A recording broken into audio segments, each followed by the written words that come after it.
श्रीमते कृतदासि महाराज इति नामिने नमो विष्णुपादाय कृष्णपृष्ठाय भूतले श्रीमते भक्तिवेदान्त स्वामी इति नामिने नमस्ते सारस्वते देवे गौरवाणी प्रचारिणे निर्विशेष शून्यवादी पाश्चात्य देशतारिणे। जय श्री प्रभुपाद की जय, गुरु महाराज की जय। ओम नमो भगवते वासुदेवाय। ओम नमो भगवते वासुदेवाय। ओम नमो भगवते वासुदेवाय। नारायणं नमस्कृत्यं नरं चैव नरोत्तमं देवीं सरस्वतीं व्यासं ततो जयं मुदीरयेत्। ग्रंथराज श्रीमद् भागवत की जय। स्कंद 10 अध्याय 38 श्लोक संख्या 1, 2, 3 1, 2 और 3। वृंदावन में अक्रूर जी का आगमन। श्री शुक उवाच अक्रूरो अपि च तां रात्रिं मधुपुर्यं महामती उषित्वा रथमास्ताय प्रययो नन्दगोकुलम्। श्रीशुक उवाच अक्रूरोऽपि च तां रात्रिं मधुपुर्या महामती उषित्वा रथमास्ताय प्रययो नन्दगोकुलम्। गच्छन् पथि महाभागो भगवत् अम्बुजेक्षणे भक्तिं परम् उपगत एवम् एतत् अचिन्तयत्। गच्छन् पथि महाभागो भगवत् अम्बुजेक्षणे भक्तिं परम् उपगत एवम् एतत् अचिन्तयत्। किं मया आचरितं भद्रं किं तप्तं परं तपः किं वेतरर्हते दत्यं यद्रक्ष्यामि अद्य केशवम्। किं मया आचरितं भद्रं किं तप्तं परं तपः किं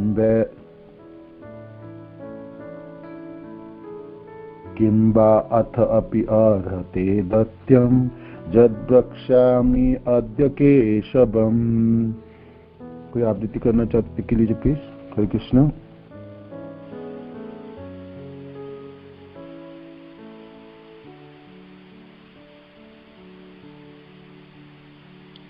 हरे कृष्ण प्रभु जी, दंडवत प्रणाम।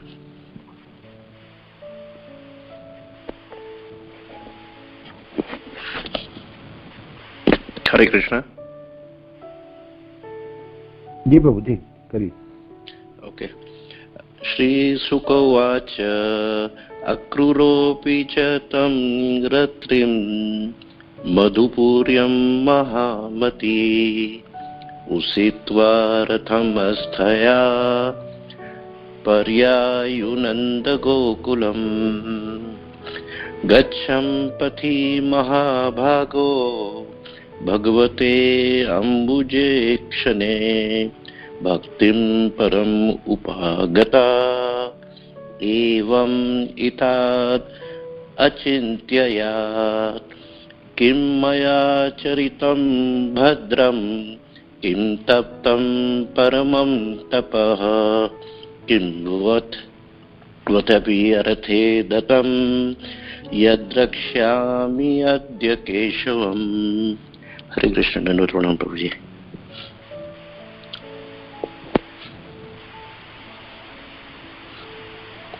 हरे कृष्ण प्रभु जी, दंडवत प्रणाम।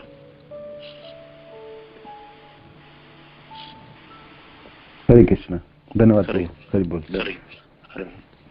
धन्यवाद। शब्दार्थ अनुवाद तात्पर्य श्रील प्रभुपाद के शिष्य श्रील प्रभुपाद की जय। श्री शुक उवाच सुखदेव गोस्वामी ने कहा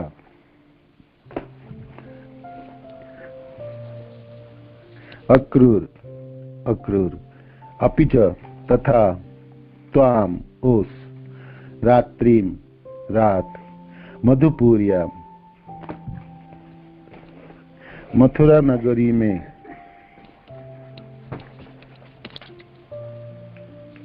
महामती उच्च विचार वाला उसितवा रहकर रथम अपना रथ आस्थाय चढ़कर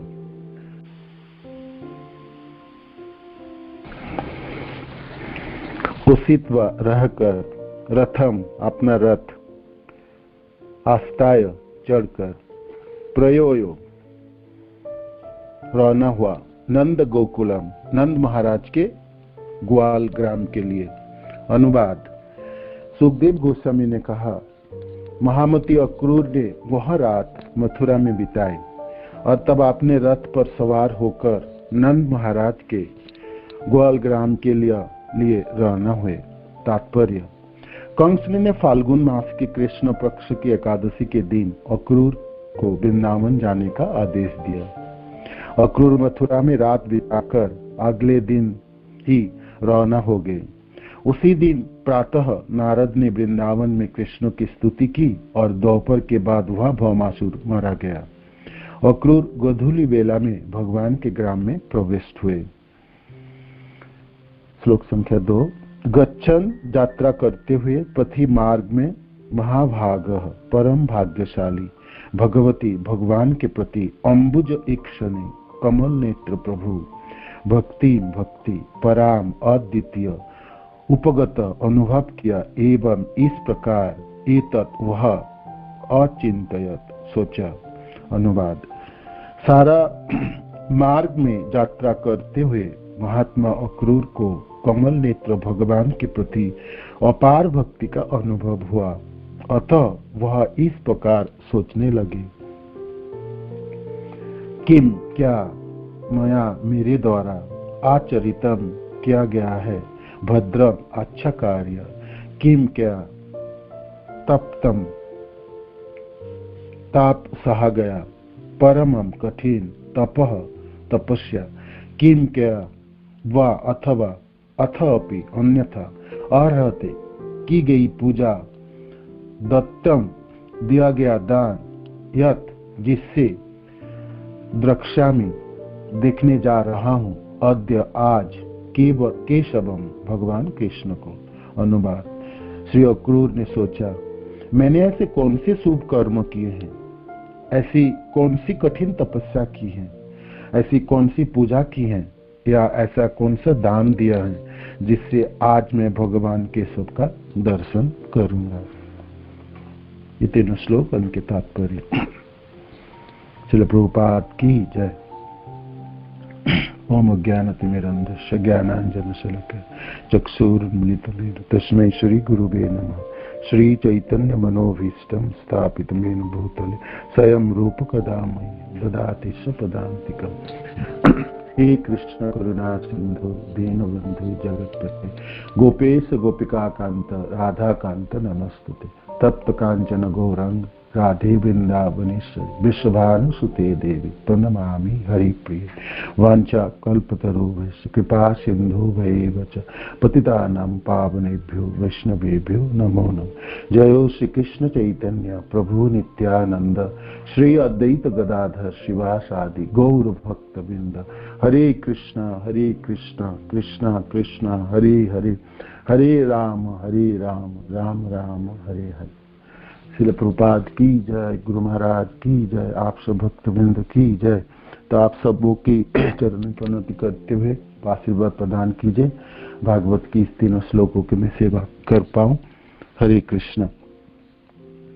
तो अक्रूर जी की वृंदावन आगमन की लीला शुरुआत हो रहे हैं। अब से अगले 1 महीने तक हम अक्रूर जी के साथ ही रहेंगे। श्री सुखदेव महाराज ने अक्रूर जी के लिए 3 अध्याय भागवत में हैं। अक्रूर जी वृंदावन जा रहे हैं मनोरथों के साथ भगवान के दर्शन के अभिलाषा लेके। एक भक्त की हृदय में मनों में भगवान की दर्शन की आकांक्षा है, अभिलाषा है। एक लालसा है, एक लोलुपता है। मनोरथों में रथ में चढ़ के अक्रूर जा रहे हैं, किंतु उनके मनोरथ मनों की जो इच्छाएं है वो तो पहले पहुंच गई वृंदावन। भगवान की दर्शन की लालसा है। पूरे अध्याय है। और अक्रूर जी मथुरा से निकल के नंदगांव पहुंचे। 2-3 घंटे के रास्ता है। पूरे दिन चले, पूरे दिन, है ना। रथ तो अकेले चिंतन करते जा रहे थे। उसी चिंतनों की इस अद्भुत अध्याय है। पूरे अध्याय है। एक भक्त भगवान के वृंदावनों की दर्शन होंगे, वृंदावन दर्शन होंगे। वृंदावन में स्थित भगवान के दर्शन करेंगे। भावनाओं की जो पंख है, उड़ान है, कैसे अद्भुत उनकी मनोरथ है, अभिलाषाएं है, लोलुपता है, आसक्ति है, वो सारे इस लगभग 40, 42, 43 श्लोकों में इस अध्याय, छोटी सी अध्याय है। आगमन, अक्रूर जी के वृंदावन के आगमन, पूरे अध्याय है। फिर भगवान के दर्शन करेंगे अक्रूर जी, वो एक अध्याय है 39। और फिर भगवान की स्तुति करेंगे 40। तो तीनों जो अध्याय है अक्रूर जी के साथ हम वृंदावन चलते हैं। भगवान के दर्शन अक्रूर जी करेंगे तो महाभाग है ना, महामती अक्रूर है। हम उनके चरण चिन्ह के पीछे खड़े होके सुखदेव महाराज की कृपा से अद्भुत लोलुपताओं के साथ भगवान के दर्शन है अक्रूर जी के, वो सुनेंगे और हृदयंगम करेंगे। और फिर भगवान के जी, और उनके बाद 41 अध्यायों में दोनों भाइयों को रथ में चढ़ा के रथ यात्रा करते हुए भगवान को मथुरा लाएंगे अक्रूर जी। तो अगले 4 अध्यायों में हम भक्त अक्रूर जी के साथ भगवान के प्रेमा भक्ति को प्राप्त करने वाले परम भक्त, परम प्रिय अक्रूर जी के साथ ही रहेंगे। अद्भुत अध्याय है और अद्भुत सुंदर है। भागवत में तो हरे अध्याय और सारे श्लोक अपने महिमा मंडित है, अपने अपने स्तर में। हर श्लोक दिव्य है, हर अध्याय दिव्य है। किंतु क्यों जाने अक्रूर जी के ये सब अध्याय मेरे को बहुत लुभाती है। और भागवत में चरित्रों में जो मेरे को सबसे अच्छा लगते हैं दो, एक उद्धव जी और अक्रूर जी। तो ये तीनों अध्याय हम सब भक्तजनों के लिए श्रवण और मनन करने की है। और भगवान की दर्शनों की अभिलाषाओं की जो हृदय में जागती है, जो बाढ़ उठती है, ललुपता उत्पन्न होती है, वो ललुपताओं को जागृत करने में सामर्थक है ये तीनों अध्याय। विशेष करके ये प्रथम अध्याय है। अक्रूर जी मथुरा से निकल के वृंदावन के रास्ते पे सुखदेव महाराज कहते अक्रूरो अपीचो, अक्रूर चल रहे हैं, जा रहे हैं। च शब्द की हमारे आचार्य जनों की अद्भुत सुंदर उद्गार है, इस सब श्लोकों में है। विश्वनाथ चक्रवर्ती ठाकुर, हरिसूर्य जी और विशेष करके सनातन गोस्वामी पाद और जीव गोस्वामी पादों की अद्भुत सुंदर सुंदर उद्गार हैं इस सब श्लोक के शब्दार्थ के ऊपर। तो अक्रूर जी यदुवंशियों में एक महान यदुवंशी अक्रूर जी, ये लोग 12 भाई हैं। तो जब कंस ने अत्याचार शुरू किए थे, कंस के अत्याचार से पीड़ित होकर सब यदुवंशी जब मथुरा छोड़ दिए, अक्रूर जी रह गए। क्या इच्छा, क्या अभिलाषा है अक्रूर जी की? यह अभिलाषा है जब मैं मथुरा छोड़ दूं, मैं दूर चले जाऊं तो भगवान के दर्शन से वंचित रह जाऊंगा। वो जानते थे भगवान यहाँ नजदीकी है, बहुत दूर चले जाऊंगा तो आने में कठिनाई होगी और क्या पता आ पाऊं या ना पाऊं। जीवन की क्या मोल है? भगवान के दर्शन से वंचित रह जाऊंगा, भगवान की सेवा से वंचित हो जाऊं तो मैं नहीं जाऊंगा। कितनी भी पीड़ा क्यों ना हो, कंस कितना अत्याचार करे, कितनी पीड़ित करेंगे, शरीरों के ऊपर ग्रहण कर लूंगा, किंतु जो मेरी आत्मा है, जो मेरे प्रारब्ध, जो मेरा आराध्य है, उस भगवान को मैं कैसे छोड़ के जाऊं? दर्शन से वंचित होके जीवन कैसे व्यतीत करूं? तो अक्रूर जी मथुरा नहीं छोड़े। सब जदुवंशी भाग के अत्याचार के डर से और कंस ने भयानक पीड़ा शुरू किए थे। किसी को घर जलाए, किसी को मार दिए, किसी को धन लूट लिए, किसी को स्त्री पुत्र को अपहरण करके बंधक बना लिए। तो त्रस्त हो गए थे समस्त जदुवंशी। जदुवंशी तो थे ही नहीं, कंस तो एक दैत्य के पुत्र थे, द्रुमिल नामक। तो उनके अत्याचारों से पीड़ित होके सब जब भाग गए, किंतु रह के अक्रूर जी और भाई शत्रु के पुरी में रहने हैं तो शत्रु की अधीन में रहना पड़ेंगे, और कंस के अधीनता स्वीकार करके कंस की नौकरी कर ली, दरबारी बन गए। किंतु मनों में एक अभिलाषा रही हृदय में, जी भगवान से दूर नहीं जाऊंगा, दूर नहीं जाऊंगा। दूर चली जाऊं तो दर्शन से वंचित हो जाऊंगा, सेवा से वंचित हो जाऊंगा। कितनी भी कष्ट क्यों ना हो, क्यों छोड़े मधुपुरी? नजदीकी तो है, भगवान जानते थे भगवान नजदीक है, गोकुल वृंदावन में भगवान है। तो अक्रूर जी नहीं गए और दुष्ट कंस की अधीनता स्वीकार करते हुए उनकी नौकरी की, सेवा की। सेवा तो बाहर से करते थे, हृदय में से तो धधक तो ही वो थी इच्छा और अभिलाषा, भगवान की दर्शन कभी तो होगा, कभी तो होगा, कभी तो होगा। जीने की तो ये मिठास है, क्यों जिए हम, जीवन क्यों धारण करें?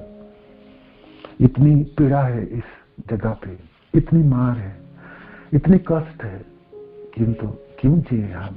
जिए तो हे कृष्ण, एक दिन आपकी दर्शन होगी, एक दिन आपके भक्त जनों की दर्शन होगी, आपके धामों की दर्शन होगी, आपके नामों की सहारा होगी, आप होंगे, आपकी चरणाश्रित होके आपकी सुंदर रूपों को दर्शन करूंगा। यही तो जीवन है, यही तो जीवन धारण करने की मोल है। अक्रूर जी इसीलिए कंस की अधीनता स्वीकार किए, नौकरी किए, सेवा किए। किस उद्देश्य से? भगवान से दूर नहीं जाऊंगा, नहीं जाऊंगा। और हमेशा परम भक्ति में रत रहे, भगवान की निरंतर याद करते रहे, भगवान की अपने हृदय में रखते हुए, भगवान को मनन करते हुए, भगवान के दर्शन तो अभिलाषा रखते हुए अपने कंस की सेवा करते रहे। बहुत मुश्किल थे ये। हम सब साधक जन, भक्त जनों की भक्ति तो भाई हम भक्ति कर रहे, हमारी सब कुछ ठीक है और हम ठीक स्थितियों में हैं। गुरुदेव की कृपा से और श्रील प्रभुपाद की कृपा से हम कितनी अच्छी स्थितियों में हैं, इतने सुंदर संप्रदाय में हैं, इतने सुंदर शरीर प्राप्त हुए, इतना उच्चारण कर सकते हैं, पढ़ सकते, मनन कर सकते, श्रवण कर सकते, भक्त के संग कर सकते। हमारी भक्ति में कोई कठिनाई नहीं है, कोई पीड़ा नहीं है, कष्ट नहीं है, कितने आसान है। किंतु अक्रूर जी के लिए बहुत भारी थे। आप बताइए, उस व्यक्ति की सेवा करना है जो व्यक्ति भगवान के शत्रु है, भगवान के माता पिता को मारने के लिए रत है, उनके भाइयों को कुचल डाले, बंदी बना लिए, श्रृंखला में आबद्ध कर दिए हैं, और हर पल ये बनाते थे जो कैसे मारे, कितने असुरों को भेजे और कब मार गिराएंगे। तो ऐसे शत्रु उनकी महल में रह के, वहां रह के वहां भक्ति, कितनी कठिनाई होगी आप सोचो। कैसे करके मनन कर पाएंगे? निरंतर त्रस्त रहते हैं, कब भी भगवान को मारने के लिए तरह तरह के प्लानिंग हो। सब सुनते थे, सब जानते थे, किंतु बेबस थे, कुछ भी कर नहीं सकते। किंतु भगवान की भक्त को क्या पीड़ा होगी, कैसी कठिन परिस्थिति होगी अक्रूर जी के लिए उस कंस के महल में रहना। हम नहीं समझ सकते क्योंकि हम उसी दशा से नहीं गुजरे, किंतु भागवत के श्लोकों में, इस कथाओं में अक्रूर जी की जो भावनाओं है, उस विपरीत परिस्थितियों में भी अक्रूर जी निडर खड़े रहे, करते रहे इस इच्छा से एक दिन तो पूरी होगी अभिलाषा, एक दिन तो मैं जा पाऊंगा भगवान के पास, एक दिन तो आएगी, दर्शन होगी। आज वो शुभ दिन आ गए। कंस ने कहे तुरंत जाओ, ये सब हमने सुने पिछले श्लोकों में।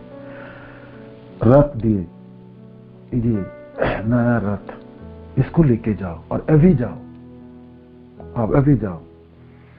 उस दिन एकादशी के दिन थे और संध्या के समय ये आदेश प्राप्त हुआ अक्रूर जी को, जो आप तुरंत त्वरित अभी अभी प्रस्थान कर लो। तो फिर यहाँ पर श्लोक आए, रात्रि मधुपुरिया, और रात्रि उन्होंने मथुरा में ही बिताई और सुबह होते हुए फिर निकले। तो फिर रात्रि में क्यों नहीं आए वृंदावन? कंस ने तो तुरंत बोले आप तुरंत जाओ, रथ आप घर भी मत जाओ, यहाँ पर रथ है, ये मेरा रथ है, इस रथ को लेके जाओ, इसी रथ से चढ़ा के लाओ दोनों को यहाँ पर। तो रात्रि में क्यों नहीं गए, सुबह क्यों गए? तो इसका सनातन गोस्वामी पाद की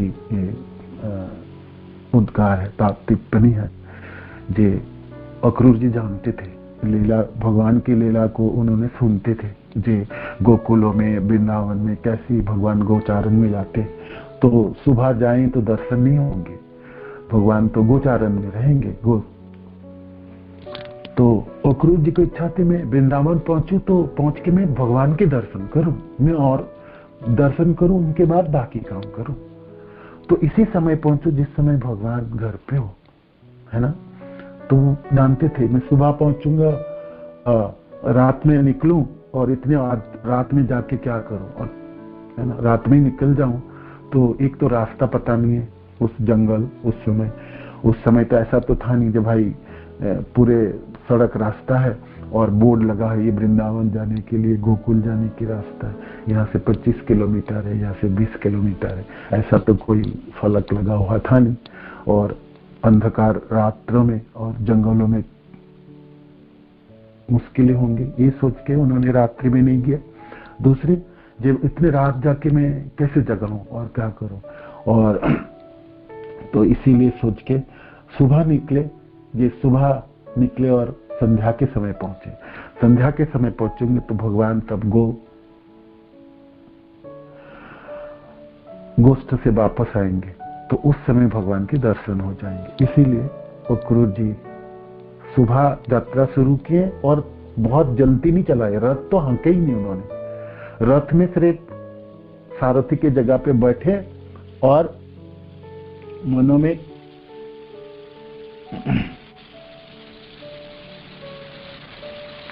इच्छा करते हुए चल रहे थे।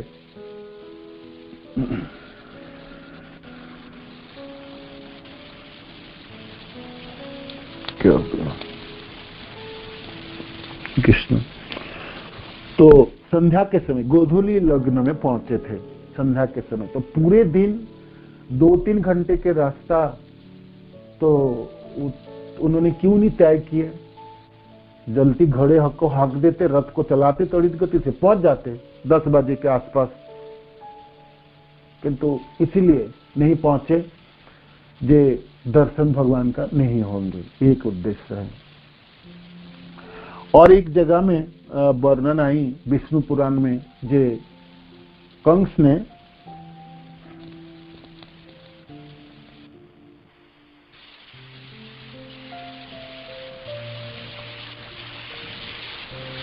खराब हो गई। हरे कृष्णा।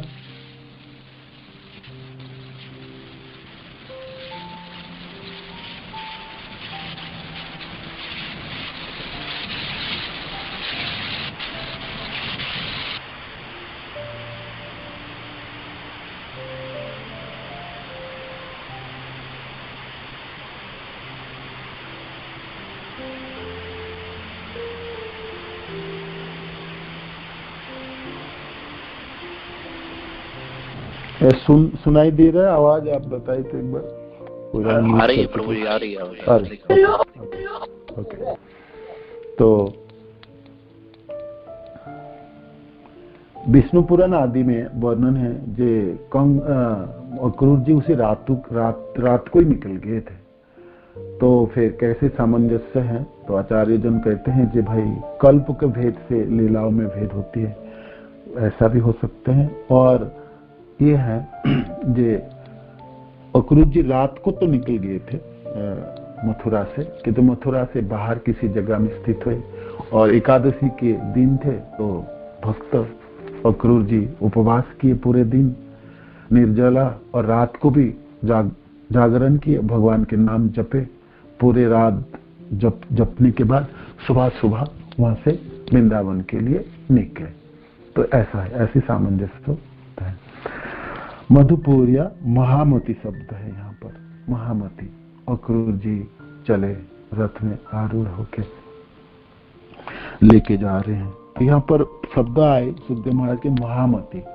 महामती शब्द का अर्थ है जिसके मन, जिनके हृदय, जिनके इंद्रिया भगवान के रूप, गुण, लीला, कथाओं में रत है, वो उसको धारण करते हैं, वो महामती है। जिनकी मति महती इति मति, जिसकी वो महामती है।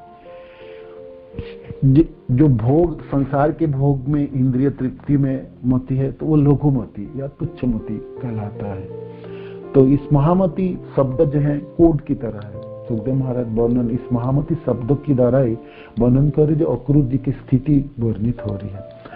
अक्रूर जी की हर पल, हर समय भगवान के रूपों में, भगवान के लीलाओं में, भगवान के गुणों में आबद्ध रहते थे। निरंतर भगवान को दर्शन की अभिलाषा रहती थी। भगवान के चरण, भगवान के पीताम्बर, भगवान के मौन मुकुट, कानों में कुंडल आदि की दर्शन की, या भगवान के लीला और भगवान की कथाओं में निरंतर रत रहते थे। करते थे राजकार्य, किंतु हर पल, हर समय उनकी मन भगवान में रत रहते थे। इसलिए यहाँ पर शब्द है महामती। महामती शब्द का अर्थ जो परम भक्ति है, पराभक्ति की प्राप्त थे अक्रूर जी के, इसलिए भी महामती शब्द है। उसित्वा रथम आस्ताय प्रयोनंद गोकुलम। तो रथ में रथम आस्ताय है ना, तो रथ में उन्होंने चढ़े। तो रथ में चढ़े मैंने, जहां पर आस्ताय शब्द का अर्थ है वहां सारथी के, जहां पर रथ जो सारथी बैठते वहां बैठे। जहां पर भगवान बैठेंगे, दोनों भगवान को लेकर वहां पर नहीं बैठे। तो उन्होंने रथ में सारथी की जगह पे बैठ के और चल पड़े नंद गोकुलम। नंद बाबाओं के गोकुल है ना, जहां नंद जी विराजमान थे, उनकी गाय वगैरह रहते थे, उस गोकुल में उन्होंने आए। उपनंद आदि और बाकी गोप की भी गोकुल हुआ करते। गोकुल शब्द का अर्थ है जो गाय रहते हैं, तो गोकुल है। तो कहां पर आए? जहां नंद बाबा की गाय रहा करती है और जहां नंद बाबा विराजमान है, तो उस जगह पे है। तो जानते थे अक्रूर जी, यहाँ जहां नंद बाबा होंगे वहां भगवान होंगे, भगवान वहां विराजमान है। तो इसलिए नंद गोकुलम। इसका एक अर्थ और भी है, जो आनंद शब्द के आनंद है ना, आनंद विराजमान है जिस गोकुलों में, जिस गोकुलों में सब लोगों की भगवान में मन है, सबों की भगवान कृष्ण में आश्रित है, भगवान कृष्ण के चरण आश्रित है।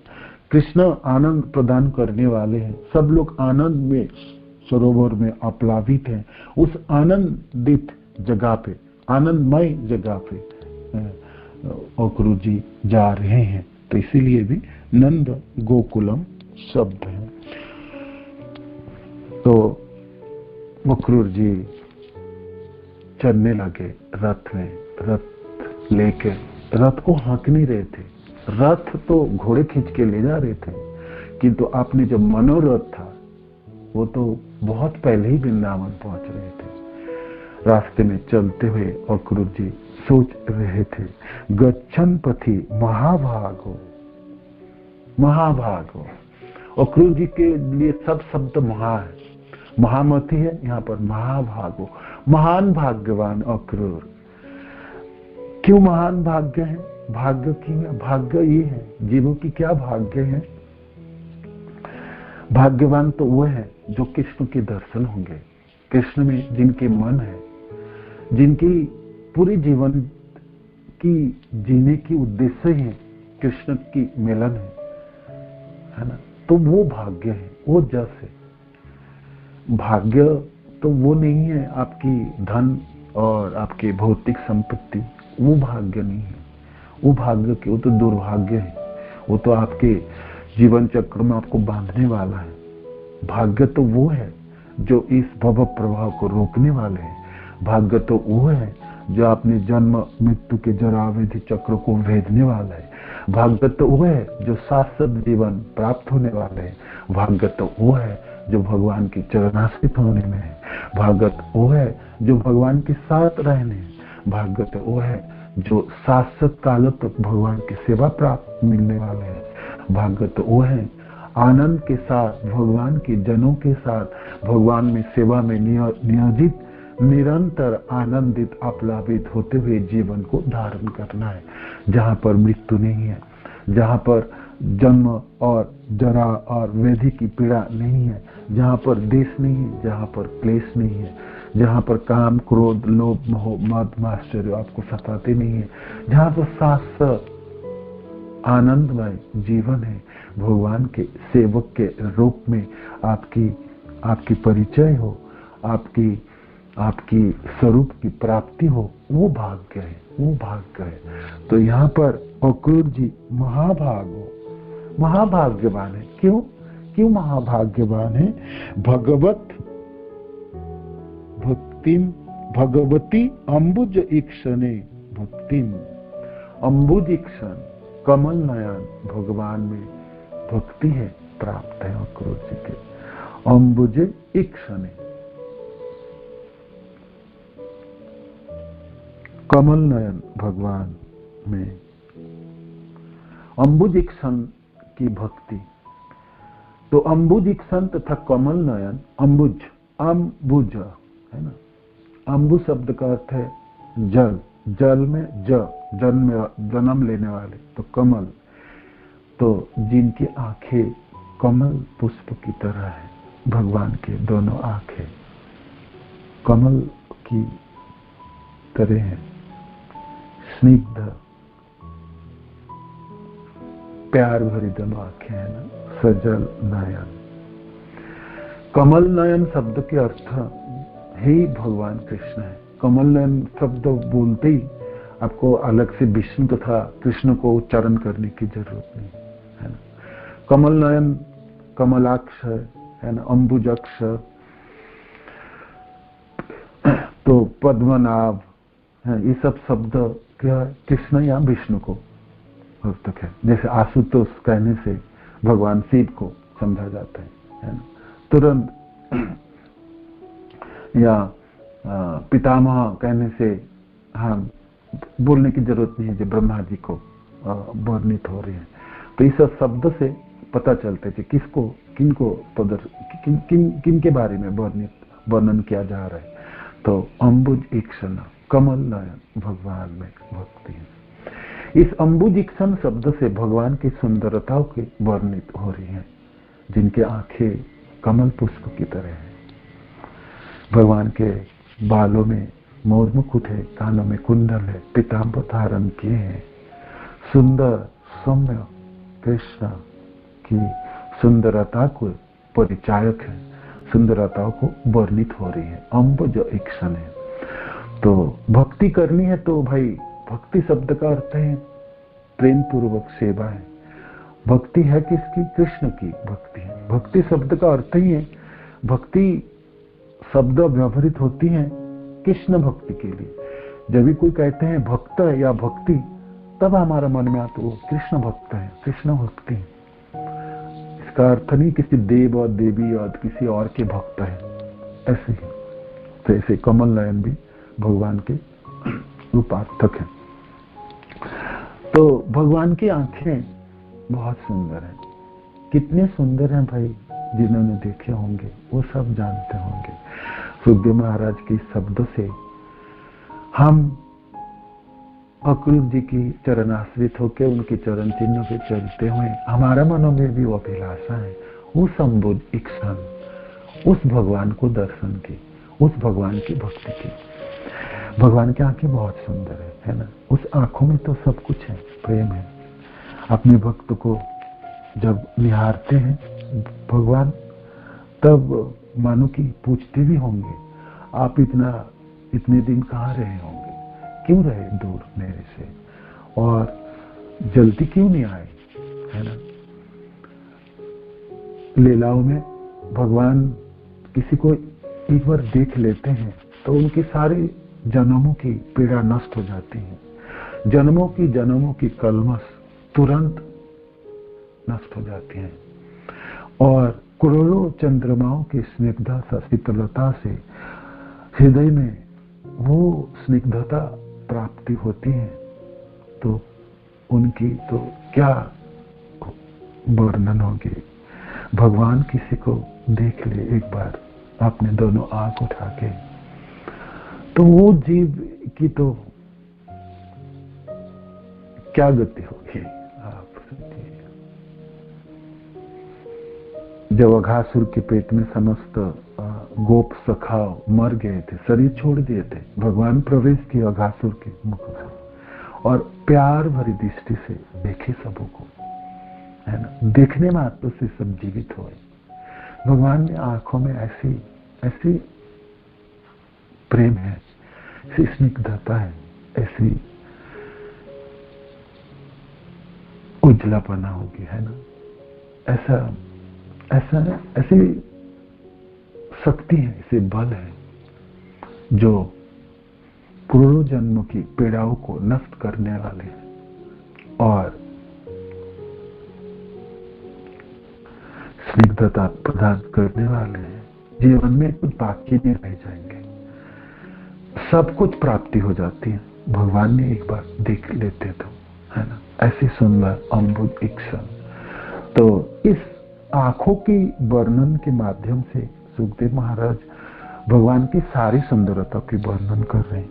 तो अक्रूर जी उस अम्बुज इक्षणों की भक्ति में पराम उपगता, पराम भक्ति प्राप्त है। पराम भक्ति है। पराम शब्द का अर्थ है उत्कृष्ट भक्ति प्राप्त है। एक पल भी भगवान के रूप से, भगवान के चरणों से हटते नहीं थे अक्रूर जी के, है ना। और क्या क्या सुंदर कितनी सुंदर भक्ति है, क्या मनोरथ हुए। आने वाले सब श्लोकों में हम सुनेंगे क्या मनोरथ करके चल रहे हैं अक्रूर जी, जी मैं भगवान को दर्शन करूंगा, है ना। और क्या भाग्य मेरा है, कितनी बड़ी भाग्य है, किंतु मैंने तो कुछ किया नहीं, है ना, किंतु तभी भी मैं दर्शन करूंगी। तो पराम भक्ति है, उत्कृष्ट भक्ति थे अक्रूर जी के। ऐसा नहीं है जो अक्रूर जी जब रथ में चढ़ के जा रहे हैं तभी ऐसे सोच रहे हैं, और पहले से भक्ति है अक्रूर जी के। मैंने कहा ना आपको, शत्रु की महलों में रह के शत्रु की सेवा कर रहे थे और सारे पीड़ा सहन कर रहे थे इसी इच्छा से। तो इस आज के दिनों के लिए तो उन्होंने इतने दिन तक उस राक्षस की सेवा की। जे जब भगवान के दर्शन की समय आएंगे तो ये इतनी पीड़ा मेरा उस दिन जो मैं सहन की सब सार्थक हो जाएगी। तो पराभक्ति थी अक्रूर जी के, भगवान के प्रेमी भक्त थे और उत्कृष्ट भक्ति को उत्पन्न किए थे, इसलिए पराम उपगता। सुखदेव महाराज कहते हैं पराम उपगता एवं एतत् अचिंत्य, है ना। मार्ग में यात्रा करते हुए महात्मा अक्रूर को कमल नेत्र भगवान के प्रति अपार भक्ति का अनुभव हुआ, अतः यह इस प्रकार सोचने लगे। भक्ति तो पहले से थे, आज सोचने लगे अक्रूर जी, सोच रहे हैं। एक भक्त सोचते हैं ना, जब वृंदावन की यात्रा करते हैं तो भक्त सोचते हैं भगवान के दर्शन तो हो जाएंगे ना, भगवान देखेंगे ना मेरे को, या मैं देख पाऊंगा ना कृष्ण को, है ना। उद्गार हृदय में भावना तो जागती है ना। हर भक्त को वृंदावन के जाते समय कितने तरह तरह की भावना उठती है। देख पाऊंगा, कृष्ण के दर्शन होंगे, कृष्ण की वृंदावनों की दर्शन होंगे, कृष्ण जनों की दर्शन होंगे, कृष्ण भक्त जनों की दर्शन होंगे, श्याम सुंदर राधा श्याम सुंदर की दर्शन होंगे। तो मनोरथ है ना, रथ में आरूढ़ है अक्रूर, हाँक नहीं रहे थे, रथ तो अपने आप चल रहे थे, घोड़ा को बिल्कुल भगा नहीं रहे थे, क्योंकि मन तो रहे नहीं, मन तो वृंदावन में चले गए, भगवान के पास है। सोचने लगे आज मैं दर्शन करूंगा, तो सोचते हैं किम मया आचरितम भद्रम, मैंने ऐसा कौन सा काम किया भद्र, क्या अच्छा काम मैंने किया। हाय हाय, मैंने तो कोई अच्छा काम नहीं किया, मैं तो शत्रु की सेवा की, कंस की, दुष्ट की सेवा किया। जो दुष्ट कंस ने भगवान को मारने के लिए मेरे को भेज रहे हैं, यहाँ लाने के लिए भेज रहे हैं, उनके माता पिता को वो कष्ट दिए, जेल में बंदी बना के रखे। तो क्या किम मया आचरितम भद्रम, मैंने कोई अच्छा काम नहीं किया, कुछ भी नहीं किया। कुछ लोग तो कृष्ण को दर्शन के लिए क्या क्या साधन करते हैं और क्या कितनी प्रयास करते हैं। संसार में सारे कुशलम जो महात्मा जाने, कुशल व्यक्ति जाने, कितने अच्छे अच्छे कर्म करते हैं, कितने प्रयास करते, कितने प्रयत्न करते, कितने साधन करते, किंतु मेरे किम मया आचरितम भद्रम, मैंने तो कुछ भी कोई अच्छा काम नहीं किया, कोई आचरण नहीं किया, कोई अच्छा कार्य नहीं किया। क्या अच्छा कार्य, शत्रु के महल में रहा, शत्रु की सेवा किया, निरंतर मारने और काट भेजने के लिए असुरों को भेजे, वो सब मैंने देखा। सब हर पल हर समय तो कृष्ण की मारने की प्लानिंग चलाते थे कंस, उसी के महल में उसी की सेवा मैंने किया। हाय हाय, मैंने तो कोई कार्य नहीं किया, कोई अच्छा कार्य नहीं किया। जब अपनी तरफ देख रहे थे तो एक निराशता को प्राप्त हो रही थी। मैं कुछ भी नहीं किया, कोई अच्छा काम नहीं किया। और फिर कहते हैं किम तप्तम परम तप, क्या तप मैंने किया, ना वाणी से तप किया, ना मैं मनों से तप किया, वाणियों से तप किया, सुंदर बोलना है ना, किसी को कष्ट नहीं देना अपने वचनों से, तो वाणियों की तप है। मन की तप है, मन को भगवान में निबद्ध करना। हालांकि अक्रूर जी तो निरंतर उनके मन भगवान में रहते थे, किंतु अपने भक्तों हमेशा अपने को अधम समझते हैं और पतित समझते हैं और सोचते हैं जी मेरे से तो कुछ भी नहीं हुआ, मैं तो कोई तप नहीं कर पा रहा। ये एक भक्त की उद्गार रहते हैं हमेशा, जी मेरे से तो कुछ भी कोई साधन नहीं हुई, कोई तप नहीं, कोई अच्छा कार्य नहीं है।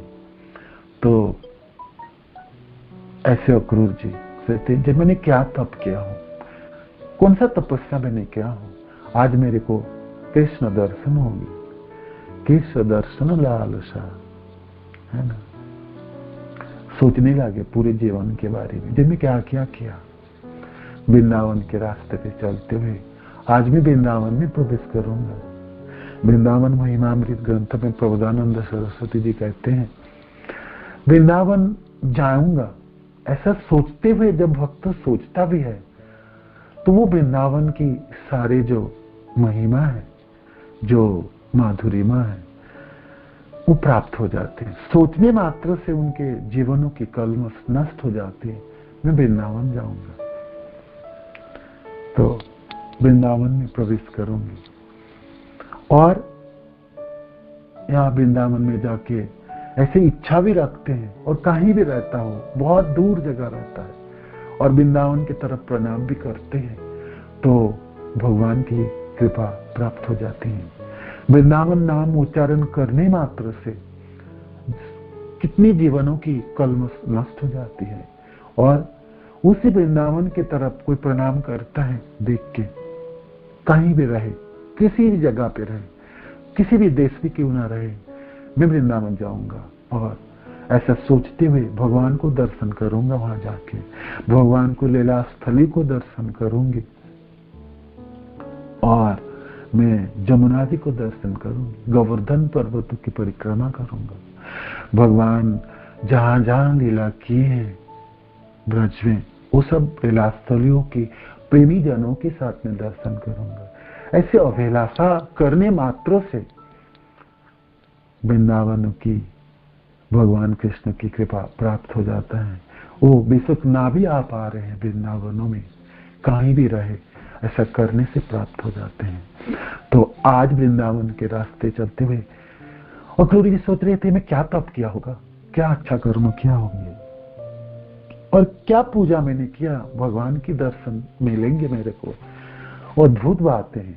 अपने तरफ जब बात करते हैं तो सोचते हैं मैंने क्या कुछ भी कार्य नहीं किए, कोई भी तप किया नहीं और कोई भी पूजा नहीं किया, किंतु दत्तम जद द्रक्ष्यामि अद्य केशवम, किंतु मैं आज केशव को दर्शन करूंगा, है ना। केशव शब्द का अर्थ है जो केसी को मारने वाले। जिस दिन अक्रूर जी जा रहे थे तो पहले दिनों की बात है, कंस ने अपने मंत्रियों से सलाह परामर्श किए और अक्रूर जी को बुलाए और रथ दिए, जो आप तुरंत जाओ। वो एकादशी के दिन थे। दूसरे दिन और साथ साथ उन्होंने केसी को भी भेजे थे। तो केसी की निधन तो सुबह हुई, केसी सुबह सुबह आए थे, उनके निधन तो सुबह हुई, वो सब लीला हमने सुनी। और किसी निधन के बाद जब फिर नारद जी पधारे दोपहर के समय और नारद जी ने स्तुति किए, नारद जी ने भगवान को याद दिलाए, प्रभु आप अब तो मथुरा जाने का समय आए, आप वृंदावन तो लीला समाप्त करने समय है। भगवान जाना नहीं चाहते थे, भगवान बिल्कुल आवेशित थे वृंदावन में। भगवान सब कुछ जानते हैं आने वाले दिनों में क्या लीला करनी है, मथुरा लीला और द्वारका लीला सब है, भगवान की इच्छा से सब होती है लीला, पहले से ही पता रहती है। किंतु भगवान सोच रही थी कुछ रुक जाए और मैं वृंदावन रह जाऊं, नहीं जाना मेरे को। किंतु आए तो भक्त आए ना, नारद जी, भगवान नारद देव दर्शन, शक्तिशाली नारद है ना। नारद जी तो भगवान के मानी है और भगवान के अवतार भी हैं, 24 अवतारों में नारद जी आते हैं। भक्त अवतार है, भक्ति है। भक्ति कैसे अद्भुत शक्ति है, भगवान नारद को ऐसा अद्भुत शक्ति है, भगवान के मनों को जानने वाले, या भगवान की मन ही स्वयं है नारद। तो आए नारद जी और यहाँ दिलाए, कहते प्रभु आपको तो चलना है, ये लीला करना, ये लीला करना, ये लीला करना, ये हम सब सुने हैं ना। तो दोपहर के समय नारद जी और अक्रूर जी को पता नहीं थे जो किसी के वध हो गया, किंतु सरस्वती जी के उद्गार है, उनके जीवा में केशव शब्द है, केसी को मारने वाले हैं। और अक्रूर जी संध्या के समय पहुंचे, गोधूली के समय वृंदावन पहुंचे। केशव शब्द का एक अर्थ और है जिनकी केस बाल बहुत सुंदर है या केसों को सजाने में बहुत तत्पर है। भगवान केसों को श्रृंगार बहुत सुंदर करते हैं। केस को भगवान के जो केस है, बाल है, बहुत सुंदर है, स्निग्ध है, कुंचित है, घुंघराले है ना। केसों के दर्शन करने मात्र से जीव इतने आकृष्ट हो जाते हैं भगवान के प्रति, वो देखते रहते हैं अपलक नेत्र से। भगवान के हार अंग और हार चीज तो लुभाने वाले हैं, उनमें से केस भी एक है जो बहुत आकर्षण करने वाले हैं। भगवान के केस है ना, केसों से आकर्षित केस है जिनके बाल बहुत सुंदर है, सबको आकर्षित करने वाले, ऐसा केस, इसलिए केशव है। यहाँ केशव की और एक अर्थ है जो ब्रह्मा या शिव आदि के नियंत्रक है, नियामक है, ऐसे भी केस है। भगवान के बाल बहुत सुंदर है, केसों को सजाने और श्रृंगार करने में भगवान बहुत समय लगाते हैं। यहाँ दूसरे की बाल बनाने में और श्रृंगार करने में भी भगवान बहुत पारंगत है, तो इसीलिए भी केशव शब्द है यहाँ पर। तो अक्रूर जी सोच रहे थे आज मेरे को केशव की दर्शन होंगे। अपने तरफ जब देख रहे थे तो सोच रहे थे जी मैं तो कोई तप नहीं किया, मैं कोई भद्र काम, अच्छा कर्म नहीं है, कोई पूजा नहीं है, किंतु मैं देखूंगा केशव को, है ना, केशव को। ये एक भक्त की अभिलाषा रहती है हमेशा।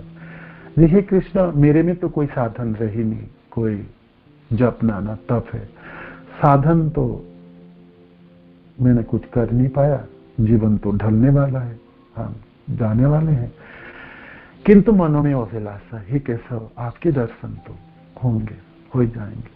अद्भुत अभिलाषा है अक्रूर जी के। मैं देखूंगा आज केशव को, केशव के दर्शन करूंगा। आने वाले श्लोकों में उद्गार रहेगी अक्रूर जी की। जी जब अपने तरफ सोच रहे थे तब तो निराशा आ रही थी, किंतु जब भगवान की तरफ देख रहे थे तब उनको बहुत हौसला हो रहा था। जी अपने साधन में तो नहीं प्राप्त कर पाऊंगा, किंतु भरोसा है, हौसला मेरे को ये है, आप बहुत कृपालु हैं, है ना। और हमारे आचार्य वर्णन करते हैं सब शब्दों में।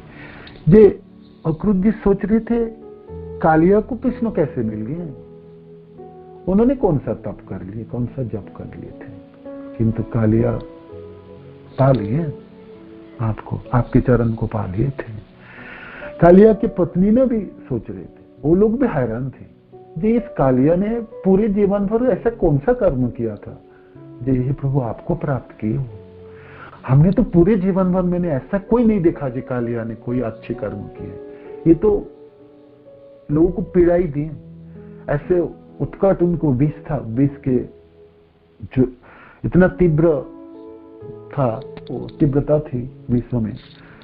कोई भी पक्षी कालिया दाह के ऊपर से उड़ती तो विष पे झुलस के गिर पड़ती है। कालिया दाह के सारे जो पेड़ थी सब नष्ट हो गए थे।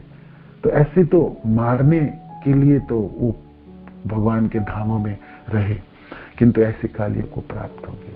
फिर याद आई पुतना की, पुतना को कृष्ण कैसे प्राप्त कर लिए,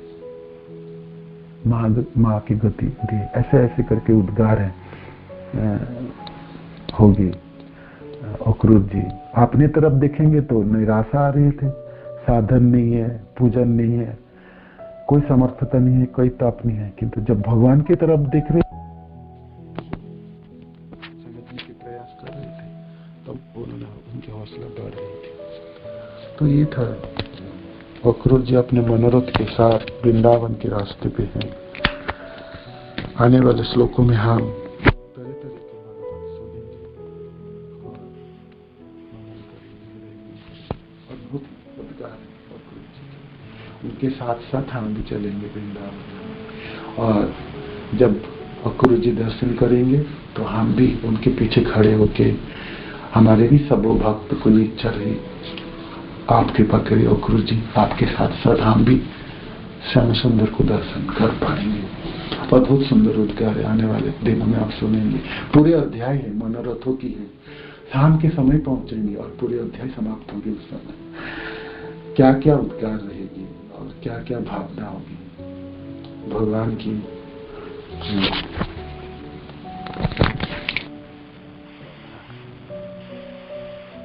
भगवान के सुंदर रूपों की वर्णन होगी, भावना होगी।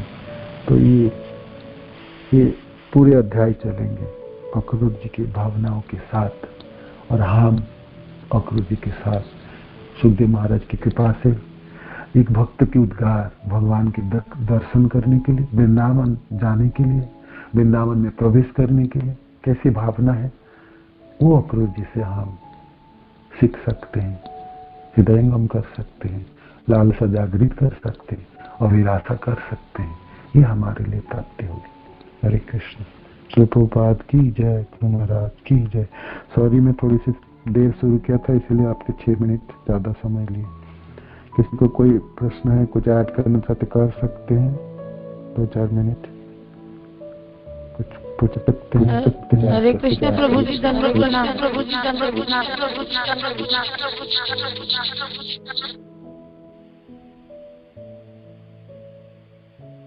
हरि बोल। हरे कृष्ण। मैं सुन पा रहा हूँ जी, बताइए। प्रभु जी आपने केशों की बात की कि भगवान के केश बहुत सुंदर हैं और केशव हैं। तो जहाँ चैतन्य चरितामृत में जब भगवान चैतन्य महाप्रभु ने संन्यास लिया और अपने केश उतरवाए थे, आप थोड़ा सा एक लाइन में वो बताइए ना कि वो जो बाल उतारने वाला था, मैंने जो पढ़ा था कि वो भी बहुत, उन्होंने कहा मैं कभी नहीं किसी के भी बाल नहीं उतारूंगा, इतने सुंदर बाल थे प्रभु महाप्रभु के। बहुत सुंदर। कटोल में भगवान संन्यास लेने वाले हैं, तो गंगा क्रॉस करते हुए सुबह सुबह पहुंचे कटवा में। संन्यास लेंगे तो भक्त भी पहुंचे, नित्यानंद प्रभु साहब। तो जो नाई थे उन्होंने बाल काटने लगे, तो भगवान कितने सुंदर कुंचित बाल हैं, भगवान के बाल है ना, केस हैं, कैसे काटे? काटते समय रो रहे थे वो नाई, रो रहे थे, क्यों ना रहे, क्यों ना रहे, इतने सुंदर बालों के। रोते रोते पूरा किए तो अपने जो औजार थे गंगा में फेंक दिए और भगवान के चरण पकड़े और कहते आज से तो मैं ये काम नहीं करूंगा, सचमुच नहीं करूंगा। भगवान ने उसको उठाया लिंगन के। अद्भुत सुंदर वो लीला है महाप्रभु की। किस आता है आपने की चैतन्य चरितामृत में महाप्रभु की संन्यास लीला है। वो तो रोने की लीला है सबने। आज हम क्यों रोए भाई? नहीं रोए, ठीक है ना। भगवान को दर्शन करने के लिए अक्रूर जी जा रहे, उसके अभिलाषा है। आज ना रुलाओ उसको, तो वहीं रहने दीजिए, ठीक है। हरे कृष्ण।